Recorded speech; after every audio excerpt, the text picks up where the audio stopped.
Assalamualaikum warahmatullahi wabarakatuh. Sebelumnya, perkenalkan nama saya Olia Fioni Cici Fresia dari Program Studi Ekonomi Pembangunan Ilmu Ekonomi. Di sini, di video kali ini merupakan video pemenuhan tugas mingguan untuk tugas Ekonometrik 1 pada semester 4 ini. Nah, di tugas minggu kali ini di pelajaran ekonometrik ditugaskan untuk membuat video penjelasan presentasi bab 3 yang berjudul model regresi dua variabel dan masalah dalam estimasi. Nah, untuk di bab kali ini nih ada beberapa topik pembahasan atau sub materi yang akan saya jelaskan satu persatu. Yang pertama itu ada metode ordinary least square. Selanjutnya ada classical linear regression model atau asumsi yang mendasari metode kuadrat terkecil. Yang ketiga ada keakuratan atau standar error dari estimasi kuadrat terkecil. Selanjutnya ada sifat-sifat estimator kuadrat terkecil menggunakan dari teori Gauss-Markov. Selanjutnya ada koefisien determinasi R kuadrat, yaitu sebuah ukuran mengenai goodness of fit. Selanjutnya ada sebuah contoh numeris, contoh-contoh ilustratif, serta sebuah catatan tentang percobaan Monte Carlo. Nah, yang pertama itu materinya ada metode ordinary least square. Jadi, metode OLS ini dipersembahkan oleh Carl Friedrich Gauss, seorang ilmuwan dari Jerman, di mana metode kuadrat terkecil memiliki nilai statistik yang menarik sehingga membuat metode ini salah satu metode yang paling kuat dan dikenal dalam analisis regresi. Metode ini digunakan untuk meminimalisir jumlah kuadrat kesalahan dengan mengestimasi suatu garis regresi. Jadi, metode OLS ini termasuk jenis metode ekonometrik dengan menggunakan dua variabel. Yang pertama itu ada variabel independen dan variabel dependen, atau variabel terikat dan variabel tidak terikat. Hasil akhir yang dimiliki oleh metode OLS ini merupakan fungsi regresi populasi yang akan digunakan untuk melakukan estimasi data. Untuk menghasilkan estimasi, kita bisa menggunakan metode OLS yang diperlukan dengan adanya 4 asumsi dasar yang bersifat blue, di mana blue ini merupakan singkatan dari Bayes, linear, unbiased, dan estimator. Nah, apa sih yang dari Bayes, linear, unbiased, dan estimator itu? Nah, Bayes itu tuh hasil model regresi yang terbaik serta memiliki minim error. Jadi, hasil regresinya itu minim errornya itu kecil dan merupakan hasil yang terbaik. Yang kedua itu linear, jadi model dalam regresi sesuai dengan kaidah OLS. Dan ketiga itu ada unbiased, itu nilai yang diharapkan sesuai dengan nilai yang benar. Dan yang keempat itu asumsi estimator atau model regresi yang terbentuk memiliki varians dengan nilai terkecil. Jadi metode OLS atau Ordinary Least Square juga memiliki kriteria operasi yaitu line of best fit atau dengan jumlah kuadrat deviasi antara titik observasi dengan garis regresi adalah minimum. Jadi, hasil estimasi dalam metode OLS memiliki sifat yang blue way, atau hasil estimasi tersebut cenderung lebih efisien dan konsisten. Selain itu, hasil estimasi pada metode ini cenderung memiliki koefisien regresi dengan distribusi yang normal dan intercept nilai dependen dari estimasi metode OLS juga cenderung memiliki distribusi yang normal atau intercept Intercept nilai dependen dari estimasi metode OLS juga cenderung memiliki distribusi yang normal jika nilai independennya nol. Nah, dalam metode OLS ini juga terdapat beberapa jenis asumsi seperti asumsi normalitas heterogen, seperti asumsi klasik, uji signifikansi, serta koefisien determinasi.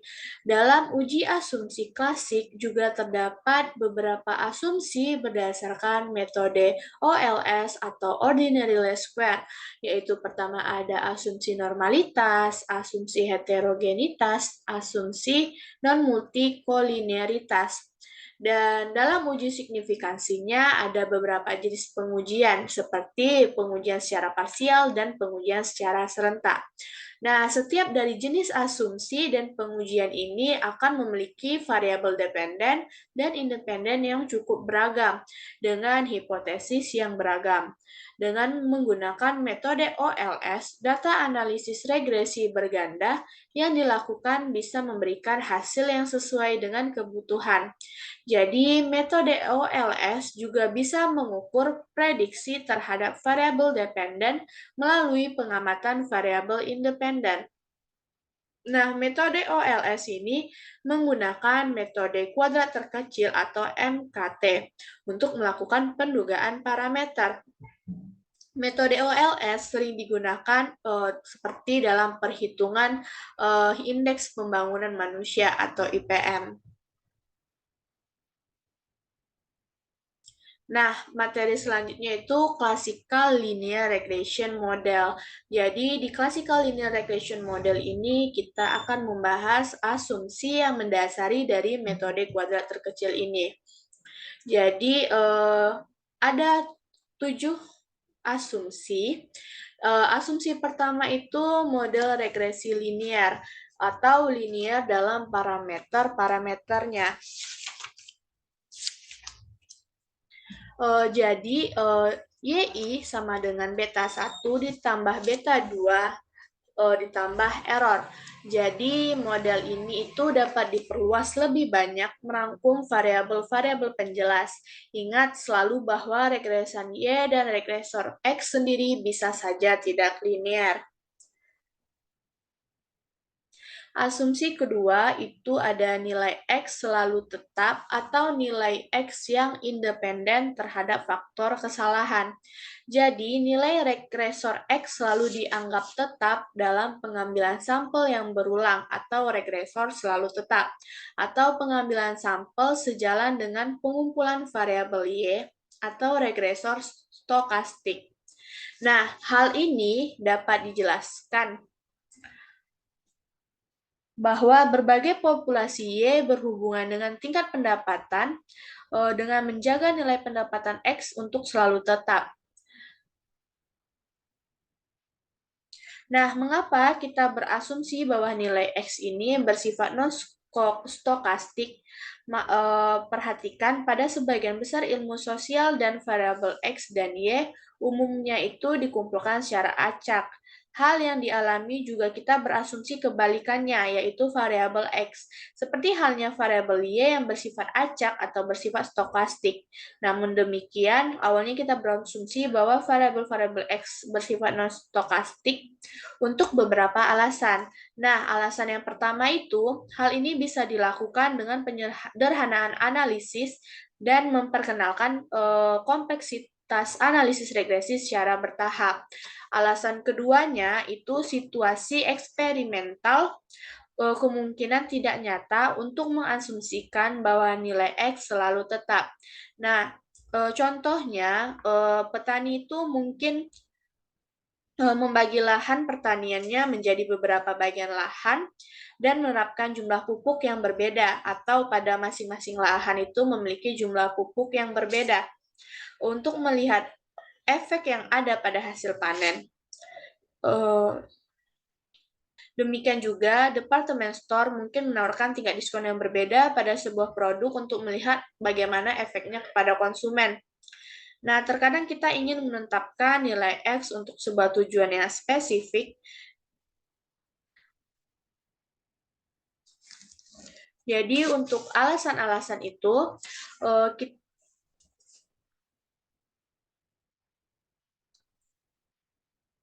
perhatikan bahwa jika variabel-variabel X bersifat stokastik, model yang dihasilkan disebut Neoclassical Linear Regression Model atau NLRM, eh, kebalikan dari CLRM, di mana variabel X diberlakukan secara tetap atau tidak acak. Nah, asumsi selanjutnya. Nah, ada asumsi yang ketiga, yaitu nilai rata nol dari faktor gangguan error. Nah, untuk setiap nilai dari XI tertentu dari nilai rata atau nilai ekspektasi dari faktor gangguan acak, error bernilai nol. Atau secara tematis atau simbolisnya itu dapat diperoleh buka kurung, error, mutlak XI sama dengan 0, atau jika X bersifat stokastik, sama dengan error, sama dengan 0.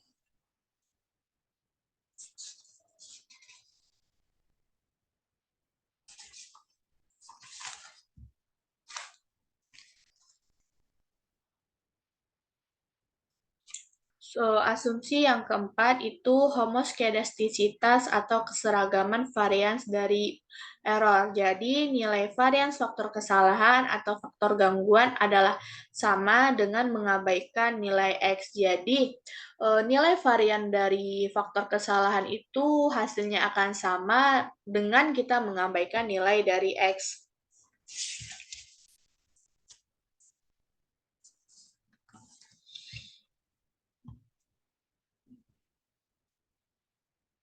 Nah, asumsi yang kelima, tidak adanya otokorelasi di antara gangguan. Eh, ini untuk setiap dua nilai X yang ada, yaitu XI dan XJ, di mana I dan J itu tidak sama. Korelasi antara nilai error I dan error J pun adalah nol, di mana I dan J dua observasi nilai yang berbeda.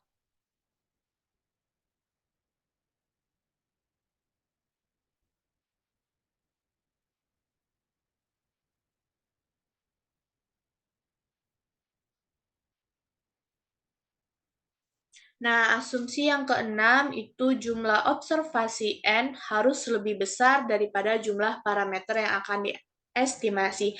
Jadi, kita harus memastikan jumlah observasi itu harus lebih besar daripada parameter yang akan kita estimasi.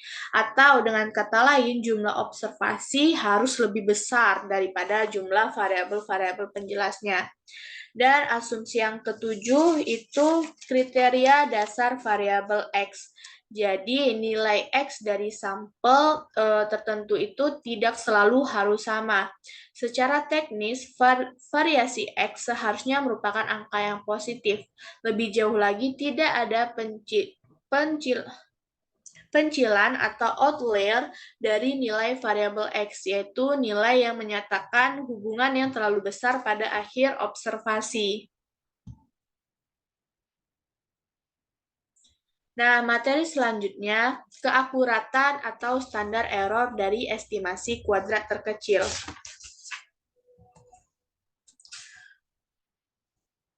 Nah, dalam statistika, keakuratan dari sebuah estimator ini diukur berdasarkan standar errornya. Jadi, mengacu pada asumsi Gaussian tadi, dapat kita ditunjukkan di dalam buku acuan pada lampiran 3A, bagian 3A3, bahwa standar error estimasi OLS dapat dicari dengan cara berikut. Jadi, di persamaan 3.31 sampai 3.34 itu merupakan penurunan rumus dari variasi beta sigma 2, di mana itu varians atau sama dengan standar error. Dan tau kuadrat adalah varians yang konstan atau varian yang homoskedastik dari error berdasarkan asumsi dari asumsi 4 tadi. Nah, semua nilai yang ada di dalam persamaan 3.31 ini sampai 3.4 ini itu semua nilai yang ada dalam itu kecuali nilai tau kuadrat dapat diestimasi menggunakan data.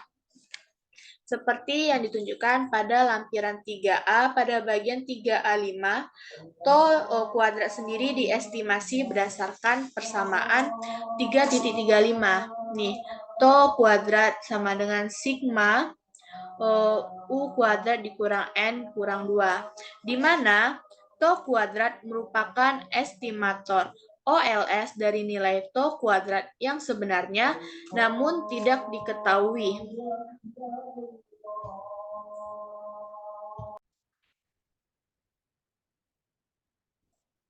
Nah, dan di mana simbol N, di sini simbol N ini, N dikurang 2 dikenal juga sebagai jumlah derajat bebas atau degree of freedom. Dan sigma U ini itu merupakan jumlah dari residual yang dikuadratkan atau jumlah kuadrat residual. Nah, ketika sigma U kuadrat ini yang diketahui dari tau kuadrat dapat dengan mudah dihitung, di mana bisa kita hitung jadinya di persamaan 3.36 ini. Jadi jika kita bandingkan dari yang di dalam buku ada di 3.1.2, persamaan 3.36 ini mudah digunakan karena kita tidak perlu menghitung U-nya, dan untuk setiap observasi walaupun perhitungan tersebut bisa saja berguna. Nah, oleh karena itu pada persamaan ini ada sebuah alternatif dalam memperhitungkan sigma U, yaitu menggunakan rumus 3.37 ini. Nah, di mana bahwa nilai positif akar dari tau kuadrat itu adalah seperti ini. Nah, ini juga disebut dengan standar error dari estimasi atau standar error regresi, di mana hal ini sebetulnya adalah standar deviasi nilai Y dari garis regresi yang diestimasi dan seringkali digunakan sebagai ringkasan ukuran dari goodness of fit atau garis regresi yang diestimasi.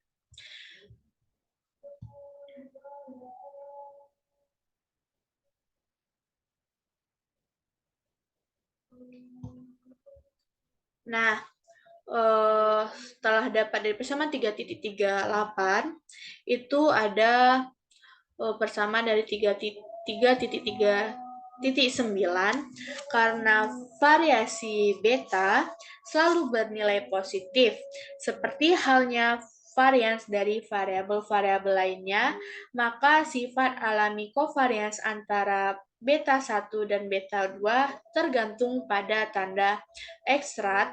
Apabila nilai X-rat positif, maka yang seperti ditunjukkan pada rumus, covariance akan bernilai negatif. Jadi, apabila kemiringan koefisien garis beta 2 terlalu terestimasi atau overestimate, di mana kemiringannya terlalu tajam, maka koefisien intercept-nya beta 1 akan kurang terestimasi atau underestimate.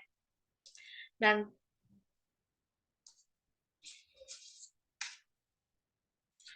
nanti akan kita pelajari pada bab mengenai multikolinearitas pada bab 10, di mana akan melihat kegunaan dalam mempelajari covariance antar koefisien regresi yang telah diestimasi. Nah, selanjutnya itu saya akan menjelaskan sifat-sifat estimator kuadrat terkecil. Nah, ada 3 sifat dari estimator kuadrat terkecil menurut teori Gauss-Markov. Nah, seperti yang sudah saya jelaskan, menurut sifat dari OLS itu yaitu Blue atau base, linear, unbiased, dan estimator itu memiliki sifat-sifat seperti yang pertama, dia bersifat linear, di mana merupakan fungsi linear dari sebuah variabel acak seperti dependen Y dalam sebuah model regresi. Dan sifat yang kedua itu dia tidak bias atau nilai rata-rata atau nilai ekspektasi beta 2 sama dengan nilai sebenarnya dari beta 2. Nah, sifat yang ketiga itu memiliki varians minimum dari semua kelompok estimator yang linear dan tidak bias. Sebuah estimator tidak bias dengan varians terkecil dikenal sebagai estimator yang efisien. Nah, jadi estimator mana yang dipilih jika asumsi beta kuadrat dan beta aksen 2 adalah estimator yang bersifat linear, yaitu sebuah fungsi dari linear Y. Jadi, dari kedua gambar, yaitu gambar A dan gambar B, itu menggunakan, di mana kurva gambar A itu menggunakan distribusi sampling beta 2, dan yang B itu distribusi sampling beta aksen. Nah, kedua gambar itu akan kita satukan pada dalam kurva C.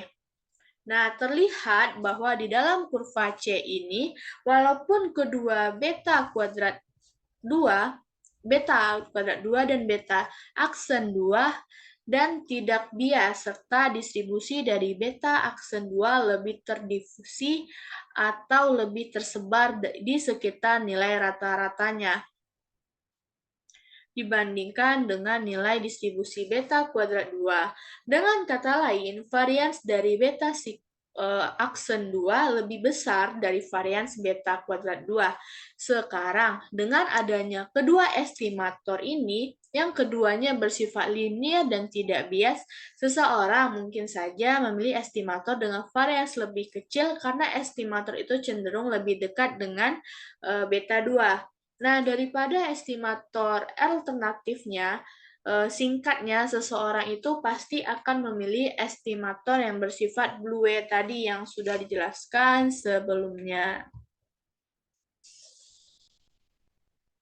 Nah, teori Gauss-Markov ini kan cukup dahsyat dalam hal bahwa teori ini tidak membuat asumsi apapun mengenai distribusi probabilitas dari variabel error.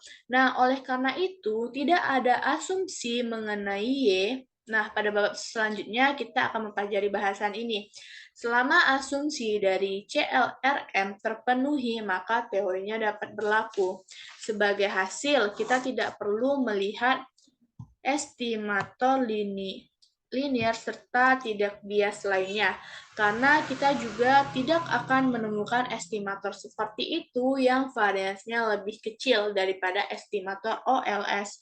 Nah, tentu saja jika satu atau beberapa asumsi ini berlaku, teorinya tidak valid atau dapat dipercaya. Nah, sebagai contoh, jika kita mempertimbangkan model regresi yang tidak lancar dalam parameternya, di mana kita akan membahas lebih lanjut pada bab 14, kita mungkin saja mendapatkan estimator yang lebih baik daripada estimator-estimator OLS. Demikian juga seperti yang kita bahas pada bab yang membahas mengenai heteroskedastisitas, apabila asumsi varian hemoskedastis tidak terpenuhi, walaupun tidak bias dan konsisten, maka hal itu tidak lagi merupakan estimator dengan varians minimum meskipun termasuk dalam estimator yang linear.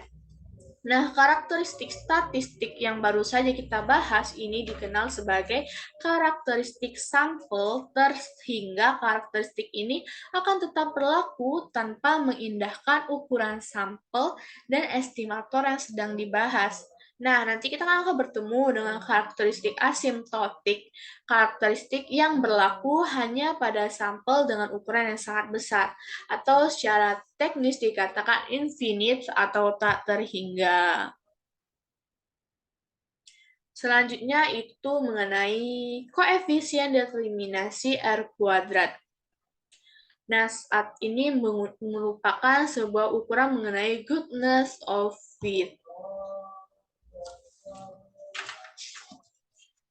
Nah, di sini ada gambar di mana ada lingkaran Y itu mempresentasikan variasi dari variabel dependen Y dan lingkaran X itu mempresentasikan variabel penjelas X.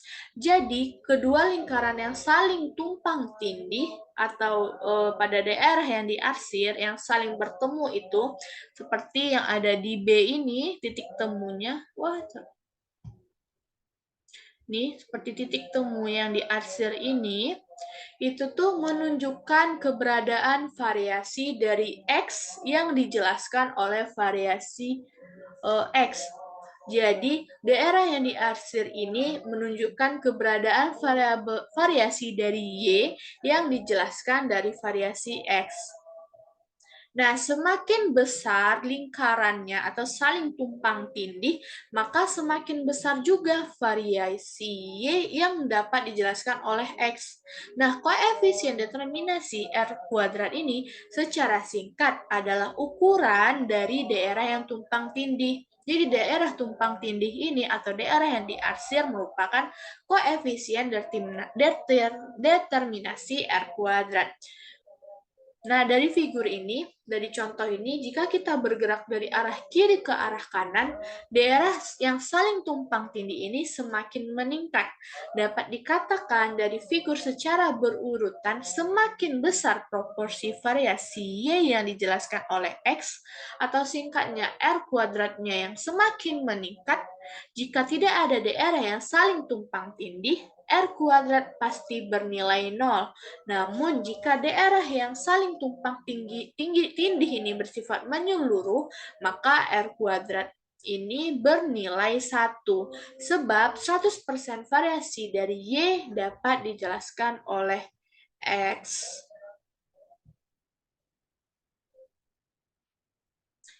Nah, kan udah jelaskan tuh tadi koefisien R kuadratnya. Jadi R kuadrat ini memiliki beberapa sifat. Nah, sifat yang pertama nilainya bisa saja positif maupun negatif tergantung dari tanda pembilang persamaan yang mengukur covariance.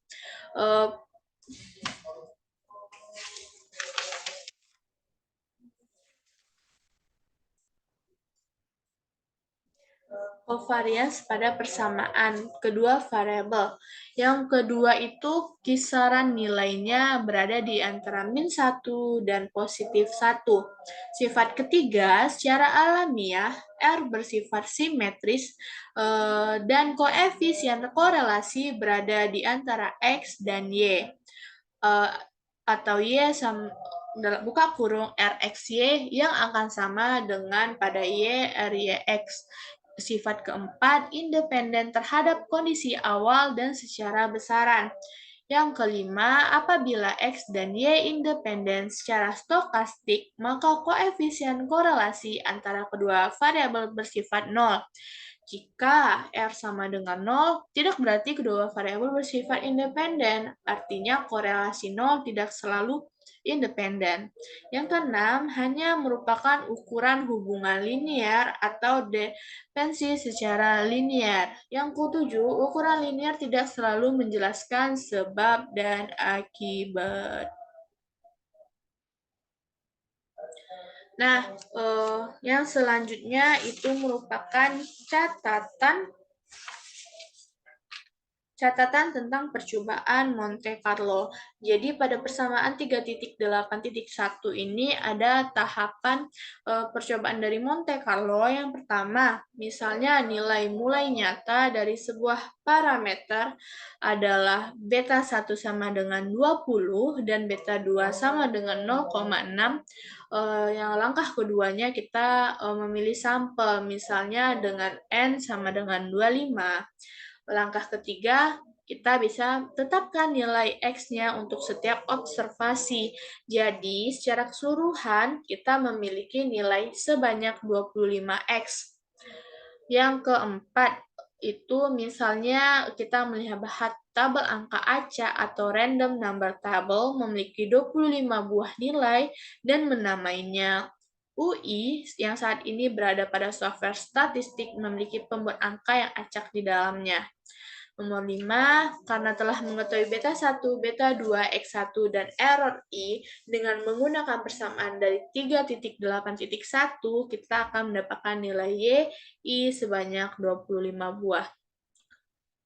Dan selanjutnya, dengan menggunakan ke-25 nilai Y yang telah terbentuk, kita bisa meregresikan ke-25 nilai X yang didapatkan dari tahap ketiga sehingga didapatkan beta 1 dan beta 2 dan estimator-estimator OLS. Yang ketujuh, kita dapat mengulangi percobaan ini berulang kali sampai 99 kali. Nah, setiap kalinya menggunakan nilai beta 1, beta 2, dan X, tentu saja nilai error akan bervariasi dari satu percobaan ke percobaan lainnya. Oleh karena itu, secara keseluruhan, kita akan mendapatkan 100 percobaan yang menghasilkan 100 nilai untuk setiap beta 1 dan beta 2. Yang kedelapan, kita bisa mengambil nilai rata-rata ke 100 estimasi ini dan berikan nama sebagai beta aksen 1 dan beta aksen 2. Yang kesembilan, jika nilai rata-rata ini hampir sama dengan nilai nyata dari beta 1 dan beta 2 yang diasumsikan pada tahap pertama tadi, maka percobaan Monte Carlo ini dapat dikatakan telah menghasilkan estimator-estimator OLS yang tidak bias. Ingat kembali bahwa CLRM E beta 1 sama dengan beta 1 dan E beta aksen 1 sama dengan beta 2. Nah, langkah-langkah ini akan membentuk sifat umum secara alami dari percobaan Monte Carlo. Nah, percobaan ini seringkali digunakan untuk mempelajari sifat statistik dari beberapa metode estimasi parameter populasi. Nah, secara khusus, metode ini berguna untuk mempelajari perilaku-perilaku estimator dari sampel yang bersifat kecil dan terhingga. Nah, percobaan ini juga memiliki tujuan dalam meletakkan dasar dari konsep sampling berulang. Nah, jadi kesimpulannya, yang pertama kerangka kerja dasar dari analisis regresi itu yaitu Classical Linear Regression Model atau CLRM yang berdasarkan atas beberapa asumsi. Nah, asumsi-asumsi ini, estimator kuadrat terkecil memiliki sifat yang dirangkum di dalam teori Gauss-Markov, yang dinyatakan bahwa dalam kelas estimator yang linear dan tidak bias, estimator kuadrat terkecil memiliki variance minimum, atau secara singkatnya dikenal dengan BLUE. Yang ketiga, keakuratan dari estimator OLS diukur oleh standar error-nya. Nah, pada bab 4 dan 5 kita akan melihat bagaimana standar error ini memungkinkan seseorang membuat inferensi dari parameter populasi dan koefisien beta. Yang keempat, keseluruhan goodness of fit dari model diukur oleh koefisien determinasi R kuadrat. Koefisien ini memberitahukan bahwa proporsi variasi dari variabel dependen atau regresan dijelaskan oleh variabel penjelas atau regresor. Nah, koefisien R kuadrat berada pada antara 0 dan 1. Maka semakin mendekati 1, semakin baik ketepatannya. Selanjutnya, sebuah konsep yang berhubungan dengan koefisien determinasi adalah koefisien korelasi. R, koefisien ini diukur oleh hubungan linear di antara kedua variabel dan bernilai di antara negatif 1 dan positif 1. Nah, mungkin sekian penjelasan saya pada bab ketiga ekonometrik ini, yaitu model regresi dua variabel mengenai masalah dalam estimasi. Nah, cukup sekian penjelasan saya. Mungkin jika ada kesalahan kata dalam penjelasan atau kesalahan di dalam penjelasannya atau tidak tepat, mohon dimaafkan. Dadah, saya tutup dulu. Wabillahi taufiq wal hidayah. Wassalamualaikum warahmatullahi wabarakatuh. Bye.